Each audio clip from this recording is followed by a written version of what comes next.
Hey guys, I'm out here doing a bid. I wanted to kind of share, my philosophy on this with everybody in case you ever get asked to go do a gopher count. This is a big property. The first thing I see with this big dry hillside is a ground squirrel problem. So right away, if the customer said, "Hey, go give me a gopher bid," I'm going to include looking for ground squirrels. And you got to look for ground squirrels on the outside edges first. Well, that's where they're going to start. But now that I know we got a ground squirrel problem on the outside and we got all this parking lot, what's the biggest economic damage out here? It's going to be ground squirrels. A big old boring parking lot like this, they're probably not worried too much about gophers, but they don't know the names. So they may just see damage and go, "Oh, I got gophers. Get a gopher guy to give us a bid." They got this boring old grass out here, and yeah, gophers will kill this grass, and yeah, we should take care of the gophers.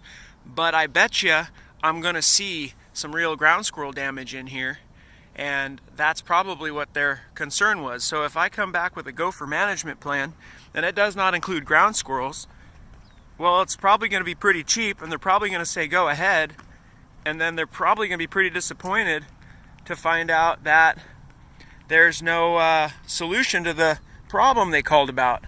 And here we go, right here, ground squirrel burrow right there underneath this plant. And I don't know who's digging up these other shrubs, but that any plant out here is going to involve a ground squirrel plan. So the only way to bid a job like this is to walk the whole thing, every single bed, and looking for the signs of gophers, ground squirrels, moles, and then come back to the customer with an action plan that talks about, we can't control this levee. That's not their property. So we're going to have new animals coming in for the long term. So they're going to need a long-term management plan.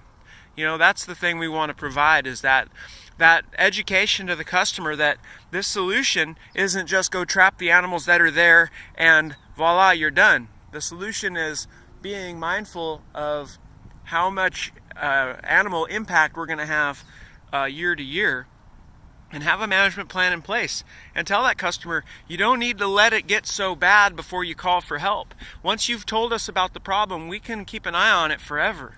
It works well for Smiths because we get paid, and it works well for them because their problem never blows up and they don't have to pay to replace a bunch of plants. So that's kind of what I want to talk about this morning, and hope you all have a great day.